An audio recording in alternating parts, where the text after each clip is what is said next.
नमस्कार दोस्तों, आप सभी का स्वागत है। तो आज हम बात करेंगे आपके कोडिंग डिकोडिंग के टाइप 3। ठीक है, टाइप 3 के बारे में बात करेंगे कि आपके टाइप 3 में कैसे क्वेश्चन पूछे जाते हैं। अगर वैसे क्वेश्चन फिर आपके एग्जाम में आते हैं तो बहुत आसानी तरीके से आप बना लेंगे इसको। ठीक है, तो टाइप 3 में सबसे महत्वपूर्ण और सबसे इंपॉर्टेंट ये प्रश्न आपका आता है, क्या है तो देख लीजिए ध्यान से, शायद इसको आप हल कर ना पाए।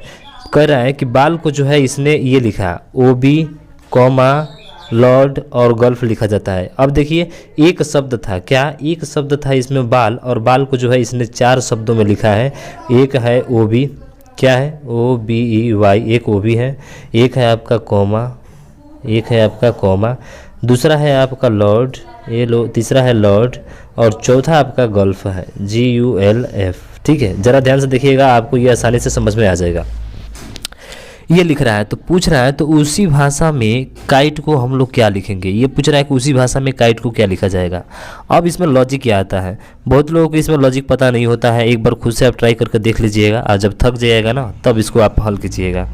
तो आप देखिए यहाँ पे BALL था, तो BALL था तो देखिए इसमें B आ रहा है, तो BALL का मतलब ये 4 ऑप्शन दिए गए हैं, ये 4 इसमें, तो इसमें 4 में देखेंगे तो B कहाँ पे आ रहा है, तो पहले में B आना चाहिए। तो B पहले में आ रहा है, लेकिन कहाँ पे आ रहा है, तो सर B 2 नंबर पे इसमें आ रहा है। पहले शब्द में जो आ रहा है वो कितने नंबर पे आ रहा है, 2 नंबर में आ रहा है।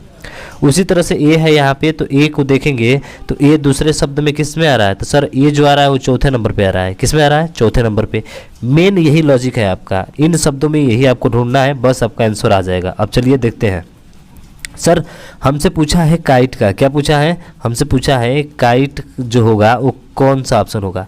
तो देखिए यहाँ पे देखेंगे अगर आप लोग, तो के जो है के आना चाहिए कितने नंबर पे, तो सर जैसे B जो आता था 2 नंबर पे आता था, तो के भी 2 नंबर पे आना चाहिए। तो देखिए के यहाँ पे 2 नंबर, यहाँ पे 2 नंबर, यहाँ पे 2 नंबर, यहाँ पे नंबर, यानी कि चारों ऑप्शन में 2-2 नंबर पे है। बिल्कुल चारों ऑप्शन सही हो सकते हैं। फिर अगले की बात करते हैं, तो यहाँ पे I है, और I जो है इसमें आपका ए की दूसरा अक्षर की बात कर रहे थे इसमें, तो ये चौथे पे आ रहा था, तो आई भी किस पे आना चाहिए, चौथे पे आना चाहिए। तो आई चौथे पे किस में है, देखिए तो ज़रा ध्यान से। तो सर जब आई को देखेंगे आप चौथे पर ना, तो देखिए ये पहला दूसरा तीसरा ये नहीं हो सकता आपका, ये भी तीसरे पे है, नहीं हो सकता है, ये भी तीसरे पे नहीं हो सकता है। सीधा ऑप्शन नंबर D आपका क्या होगा, राइट आंसर हो जाएगा। तो मिला लीजिए कि चौथे पे आना चाहिए, कि आपका आई जो है किस पे आना चाहिए, चौथे पे आना चाहिए। और चौथे पर देखिए दूसरे शब्दों में चौथे पे आ रहा है आई, यहाँ आ रहा है ना। ब्रेन जो है BRAI और N, आई किस पे आना चाहिए, चौथे पे आना चाहिए। जैसे ए था यहाँ पे, तो ए जो है वो दूसरे शब्द में चौथे पे आ रहा था, तो दूसरे शब्द में यहाँ पे देखेंगे तो चौथे पे आ रहा था। तो उसी तरह से आई जो है ये भी दूसरे नंबर का है, या दूसरा नंबर किस पे आएगा, चौथे नंबर पे आएगा। और चौथे नंबर में सिर्फ ऑप्शन नंबर D में है, बाकी इन किसी में भी नहीं है। तो भाई साहब ये लॉजिक आपका बहुत ही महत्वपूर्ण और नया लॉजिक है, आप इसको याद रखेंगे, ध्यान रखेंगे। ठीक है, ऐसे क्वेश्चन आपके दिए अगर जाते हैं तो आप आसानी से उसको हल करेंगे। नहीं तो बहुत से प्रश्न जो है ऐसे प्रश्न हल्के में मत लीजिएगा, क्योंकि ये छोड़ कर आते हैं। ठीक, चलिए अगले टाइप के प्रश्न में देखते हैं। अगला टाइप क्या है, तो ये है कि यदि कूलर को भोजन कहा जाता है। अब देखिए कूलर को क्या बोल रहा है, तो सर कूलर को ये कह रहा है कि कूलर को भोजन कहा जाता है। क्या कहा जाता है, भोजन कहा जाता है, बिल्कुल सही। भोजन को गुलाब कहा जाता है, तो यहाँ पे लिखेंगे भोजन, और भोजन को क्या कह रहा है, सर गुलाब कह रहा है। क्या कह रहा है, गुलाब कह रहा है। उसके बाद से रेस्टोरेंट को, गुलाब को रेस्टोरेंट कहा जाता है। अब फिर गुलाब है, और गुलाब को क्या कह रहा है, रेस्टोरेंट। क्या कह रहा है, रेस्टोरेंट, गुलाब को रेस्टोरेंट कह रहा है। तो पूछ क्या रहा है, कहा जाता है, और रेस्टोरेंट को नटखट कहा जाता है।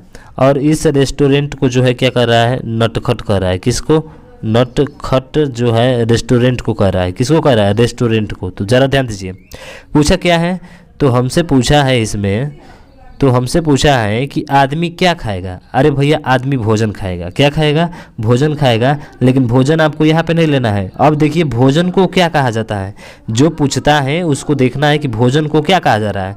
तो सर भोजन को गुलाब कहा जा रहा है, तो इसका मतलब आपका ऑप्शन कौन सा होगा, गुलाब होगा। और गुलाब किस में है, ऑप्शन नंबर B में है, और B आपका क्या होगा, राइट आंसर होगा। आया समझ में। तो जो पूछता है उसको देखिए क्या कहा जाता है, तो भोजन को क्या कहा जाता है, गुलाब। तो गुलाब आपका कौन सा है, ऑप्शन नंबर B में है, तो B ही आपका क्या होगा, राइट आंसर हो जाएगा। आया समझ में, बिल्कुल। चलिए अगले प्रश्न की बात करते हैं। अब देखिए ये प्रश्न, यदि एक निश्चित कोड भाषा में फास्ट को BTUG लिखा जाता है, रिप को SQFJ लिखा जाता है, तो लव को PWFM लिखा जाता है, और टेबल को जो है UBCFM लिखा जाता है। तो उस भाषा में ई को लिए प्रयुक्त कुट क्या होगा। तो देखिए ऐसी चीज़ को आपको लिखना पड़ता है। देखिए ये लिखिए FAS और T, इसको बोल रहा है क्या लिख रहा है, तो B लिख रहा है, T लिख रहा है, U लिख रहा है, ठीक है, B लिख रहा है, T लिख रहा है, तो सब ये आपके स्मॉल में है। B लिख रहा है, T लिख रहा है, फिर से आपका U और G। देखिए आप इसको समझ जाएंगे तो आप हल कर जाएंगे। उसके बाद रिप है, तो RIPE है। रिप को क्या लिख रहा है, तो रिप को लिख रहा है सर SQF और J। उसके बाद से लव है, LOVE है। इसको क्या लिख रहा है, तो ध्यान दीजिएगा, इसको जो लिख रहा है लव को क्या लिख रहा है आपका, तो लव को लिख रहा है PWF और M। बस ये समझ गए तो आप आसानी से हल कर लेंगे, ठीक है, यही आपको समझना है हमें। उसके बाद से जो है टेबल, तो टेबल को क्या लिख रहा है, तो TABLE। टेबल को जो लिख रहा है इसने ये लिखा है UBC और F और M, ये लिख रहा है, ठीक है। हमसे पूछ रहा है ई का कोड क्या होगा, तो ये देखिए आप ऐसा कीजिए कि सब में जो है देखिए कि ई कहाँ कहाँ मिल रहा है आपका, ठीक है, ई जो है कहाँ कहाँ मिल रहा है इसमें देखिए। तो आप देखेंगे कि सर ई इसमें है, ई इसमें है, ठीक है, और ई इसमें है, तीनों में है। तो अब तीनों में ई जो है, तीनों में आपको देखना पड़ेगा। तो ई तीनों में है, तो तीनों में कॉमन क्या है, इसमें कॉमन क्या है, जो उसमें है इसमें भी होना चाहिए और इसमें भी होना चाहिए, यानी तीनों में ई वाला हमारा मिलना चाहिए। तो देखिए SQFJ है यहाँ पे रिप में और लव में, तो दोनों में ई मिल रहा है। तो इसमें देखिए क्या दो मिल रहा है, तो ई देखेंगे तो इन दोनों में क्या मिल रहा है आपका, तो आप देखेंगे सर S नहीं मिल रहा है, ना Q भी नहीं मिल रहा है, F का W मिल रहा है। अब यहाँ पे देखिए F दोनों मिल रहा है, यहाँ पर भी F मिल रहा है और यहाँ पर भी F मिल रहा है ना, बिल्कुल सर, यानी कि ई का कोड जो हो जाएगा F हो जाएगा। इसमें भी देखिए आप देखेंगे तो सर इसमें भी F मिल रहा है, यानी कि तीनों में F हमारा मिल रहा है। तो ई का कोड सीधा सीधा आपको मिल गया, क्या होगा, F। तो तीनों में जो मिले वही आपका राइट आंसर होगा, और इसमें आपका राइट आंसर कौन सा होगा, ऑप्शन नंबर A आपका राइट होगा। आ गया समझ में आपको। हाँ, तो 3 शब्द हैं, इन तीनों शब्दों में आपको देखना है। इससे तो कोई मतलब ही नहीं निकलता हमारा, ठीक है, इससे जो है कोई मतलब ही नहीं निकलता, ये तो होगा नहीं, यानी कि इन तीनों से देखेंगे और तीनों में जो मिलता है वही आपका ई का कोड होगा, और ई का कोड क्या होगा, F होगा। आगे समझ में, तो आप आसानी तरीके से इसको हल कर सकते हैं। तो ऐसे ही कोड आपको मिलाना है, और सबका पूछे, ए का पूछे, एस का पूछे, टी का पूछे, तो सब में फिर से देखेंगे कि क्या क्या मिल रहा है। जैसे कि इसमें जो है आपका अगर बात करें R, इसमें P है, E है और I है, क्या इसमें मिल रहा है, कोई नहीं मिल रहा है। तो नहीं मिल रहा है तो यहाँ से कोड आप नहीं निकाल सकते हैं। जो मिलेगा तो इधर भी मिलेगा, और जो मिलेगा वही आपका कॉमन होगा और वही आपका राइट आंसर होगा, ठीक है। चलिए अगले क्वेश्चन की बात करते हैं। अगला क्वेश्चन देखिए, ये वही चीज़ें हैं, क्या है, तो देखिए ये G, J और L को जो है TUO और CBM, इन तीनों का जो अर्थ है ET कार है, और QAZ और JJL KJH का अर्थ है ही इज राम, ठीक है। उसके बाद से इसका जो अर्थ है ये दिया है, तो इन तीनों शब्द का दिया है, आपको बताना है इसमें से किसका बताना है। तो देखिए पूछा गया है हमसे पूछा है ईट का क्या होगा, क्या पूछा है हमसे, ईट का। तो ईट देखिए, ईट का पूछा है, तो ईट कहाँ है, तो आप कहेंगे सर ईट तो यहाँ पे है, इसका कोड हमें बताना है। तो इन दोनों का कोड अगर पता चल जाए तो ईट का कोड आप निकाल सकते हैं। अच्छा देखिए, ऊपर वाले में भी ईज है और नीचे वाले में भी ईज है, ऊपर वाले में ईज, नीचे वाले में ईज। तो ऊपर वाले नीचे वाले में क्या मिल रहा है, तो आप कहेंगे सर ऊपर वाले और नीचे वाले में जो मिल रहा है वो JIL मिल रहा है, JIL।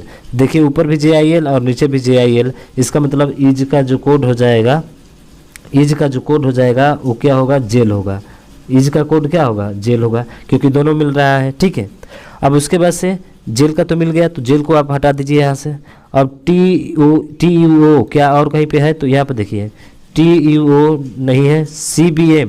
अब CBM यहाँ पहले में है और देखिए CBM तीसरे में है।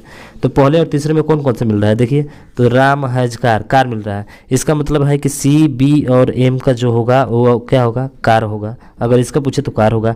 अब देखिए CBM भी मिल गया, तो कार और इज खत्म हो गए, तो बचा क्या सर, टूर का बचा ईट, और यही आपका राइट आंसर हो जाएगा।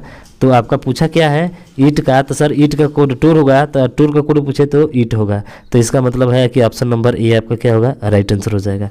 आए समझ में। हाँ, तो देखना है आपको, अगर पहले वाले में 2 चीज़ चीज़ें आपको हटाना है तो देखना पड़ेगा किसमें किसमें मिल रहे हैं ये चीज़ें, ठीक है।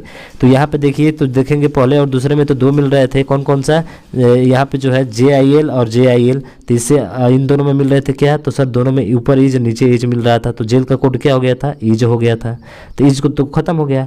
उसके बाद से कार आया है, तो कार इसमें भी है, यानी पहले और तीसरे में है। देखिए पहले और तीसरे में कौन सा मिल रहा है, ये वाला मिल रहा है, और जो है आपका ये वाला मिल रहा है, यही दोनों मिल रहा है ना, तो दोनों मिल गए, तो जो बचा उसका वो कोड हो जाएगा। तो इसमें एक बचा ये और एक बचा ईट, और ईट का पूछा हुआ है, तो जब TUO का ईट होगा तो बताइए ईट का भी क्या होगा, TUO होगा, यानी कि दोनों एक दूसरे के क्या होंगे, समानार्थी होंगे। समानार्थी का मतलब एक दूसरे का अपोजिट, ये दोनों एक दूसरे से मेल खाएंगे। आए समझ में? तो ऐसे जो है आपको हल करना है और आसानी से आपने हल कर लिया इसको, ठीक। चलिए अगले क्वेश्चन की बात करें, और ये देखिए आप तो ये बता सकते हैं जैसे पीछे वाला था कि यदि पश्चिम को दक्षिण कहा जाए, दक्षिण को पूर्व कहा जाए, और पूर्व को उत्तर कहा जाए, और उत्तर को पश्चिम कहा जाए, तो सूर्योदय किस दिशा में होता है? अरे भैया सूर्योदय आप सभी को पता है पूर्व दिशा में होता है। और जब पूर्व दिशा में होता है तो हमने कहा कि बताइए पूर्व को क्या कहा जाता है। तो आप देखिए यहाँ पे, देखिए यहाँ पे लास्ट वाला, पूर्व को उत्तर कहा जाता है। इसका मतलब कि आपका उत्तर सही होगा। कौन सा है? ऑप्शन नंबर बी आपका राइट आंसर हो जाएगा। तो इसको जो है आप देख कर तुरंत बता सकते हैं, ठीक है ना। चलिए अगले क्वेश्चन की बात करें, और अगला क्वेश्चन जो है आपके सामने ये रहा। ये फिर वही चीज़ कि राम इज बॉय का अर्थ दिया है QAZ और इतना दिया है, फिर इन तीनों का अर्थ जो है आपका ये और ये दिया है, फिर इन तीनों का अर्थ आपका ये दिया है। तो ये आपके लिए होमवर्क है, ठीक है। आप जो है इसको हल करेंगे घर पे अच्छे तरीके से, और देखिए इस पर काफ़ी ज़्यादा प्रश्न आपके पूछे गए हैं, ठीक है ना। तो आपको जितना ज़्यादा प्रैक्टिस करेंगे उतना तेज़ आप इसको हल करेंगे। तो more than practice you have to success, ठीक है। अगर आप ज़्यादा प्रैक्टिस करते हैं तो क्लियर है आपको सफलता मिलेगी, और आपकी स्पीड भी, एक्यूरेसी भी क्या हो जाएगी, बहुत तेज़ हो जाएगी, ठीक। तो कुछ सेकंडों में आप आंसर दे सकते हैं। उसी तरह से यहाँ पर एक और प्रश्न आपका है, हॉर्स आर एनिमल को जो है इतना लिखा जाता है, और एनिमल्स आर मेमल्स को इतना लिखा जाता है। उसके बाद से दिया है आर हॉर्सेज मेमल्स को जो है इतना लिखा जाता है, तो एनिमल्स को क्या लिखा जाएगा। सेम वही प्रक्रिया, वही क्वेश्चन आपका ये भी है। देखिए 2021 में पूछा हुआ आपका है, ठीक है। तो मुझे आशा है कि ये चीज़ें जो है आपको अच्छे तरीके से समझ में आ गई होगी। तो थोड़ा सा भाई साहब क्या करना कि इसको शेयर करना, क्योंकि जितने भी रीजनिंग के टॉपिक्स आते हैं उन टॉपिक्स को हम लोग बहुत अच्छे तरीके से क्लियर करेंगे, और सभी टाइप वाइज करेंगे। आपको होमवर्क भी देंगे, आप खुद से करेंगे और बताएंगे कि इसका आंसर क्या होगा, ठीक है। क्योंकि एक ही क्वेश्चन को एक ही तरीके से कई क्वेश्चन हल करना थोड़ा ठीक नहीं लगता, क्योंकि टाइम भी कम है, ठीक है। तो आपको सब चीज़ें क्लियर कराना है, जितने भी आपके NTPC के सिलेबस हैं उन सभी सिलेबस को कंप्लीट होगा। तो थोड़ा सा शेयर और कर देना, आप मेरे चैनल को सब्सक्राइब और बेल आइकन को दबाना ना भूलना, ताकि जो भी वीडियो अपलोड हो तुरंत आपके पास पहुँचे।